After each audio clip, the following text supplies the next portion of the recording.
Assalamualaikum warahmatullahi wabarakatuh. Perkenalkan, nama saya Jovan Stefantoni dengan NRP akhir 038 akan menjelaskan mengenai sisa challenge yang eh, akan saya bahas untuk modul kedua.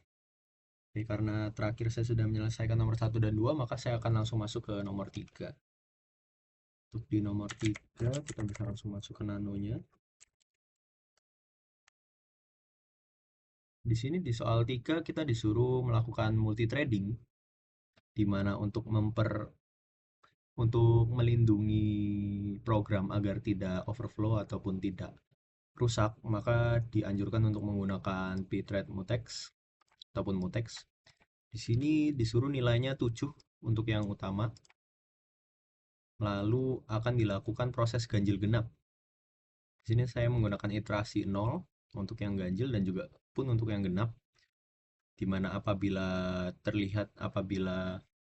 bentuknya ganjil maka akan di lock, mutex lock, dan akan dilakukan proses seperti yang diminta di soal, di mana nilainya akan dikali 3 dan juga ditambah 1. Ini berikut merupakan nilai printf-nya dan juga akan di-unlock apabila program sudah menyelesaikan proses yang ganjil ataupun yang genap. Sama seperti yang ganjil, yang genap juga begitu, dengan rumus yang berbeda, hanya dengan genap maka nilai akan dibagi 2 dengan thread 2 seperti ini modelnya. Proses akan melakukan lock dan unlock apabila menemukan angka ganjil dan genap. Maka dari itu langsung lanjut aja. Kita proses IO-nya. Sini bisa dilihat dari angka yang 7, dari nilai 7 akan dilakukan rumusan yang sama seperti yang tadi, di mana 3 dikali nilai ditambah 1. Dan hasilnya seperti ini. Lanjut ke nomor yang 4.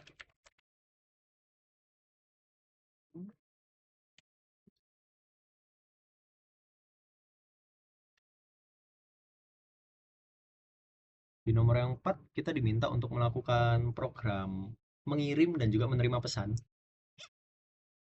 dengan menggunakan dua program, yaitu asisten dan juga praktikan.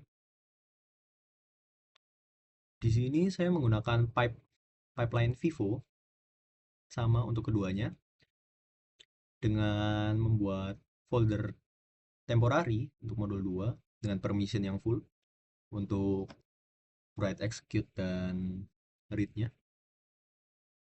Karena untuk yang di asisten disuruh untuk menulis, maka kita menggunakan write. Dan sedangkan untuk yang praktikan karena dia disuruh untuk membaca pesannya, maka menggunakan read. Berikut printf yang digunakan sesuai dengan soal minta. Dan ini juga untuk yang merah-merah ini menandakan di mana ini hanya bisa di write only dan juga ini read only. Oke, masuk ke contohnya. Ini kita akan ngeran praktikan terlebih dahulu karena dia yang melakukan proses reading.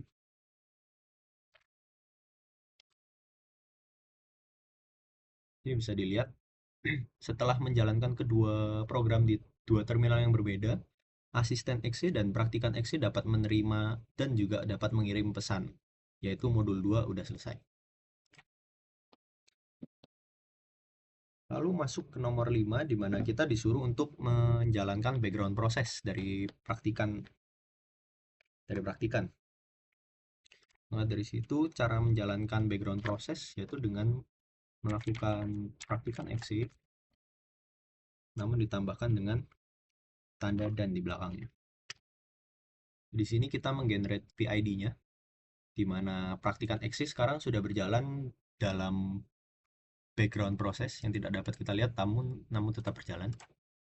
Untuk membuktikannya, apabila program ini sedang berjalan, kita bisa menggunakan sintak jobs /l -l. Di sini dapat dilihat di mana programnya sedang running dengan PID 4037. Untuk melakukan pengecekan kedua, kita juga bisa menggunakan psout dengan mendapatkan grep dari praktikan exe tersebut.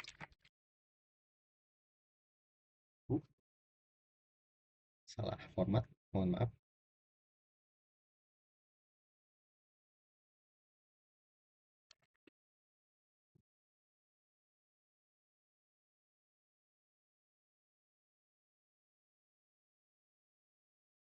Nah, seperti ini, di mana program yang satu merupakan program idle dan satunya merupakan program yang berjalan dalam background proses.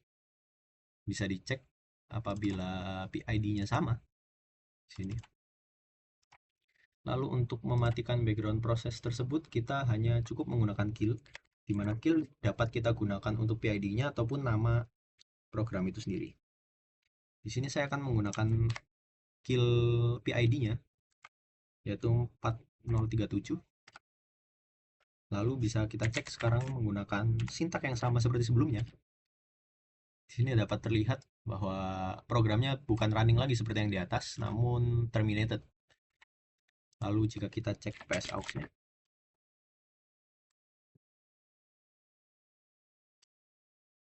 dapat dilihat bahwa PID yang sama sudah tidak ada di PSAUX.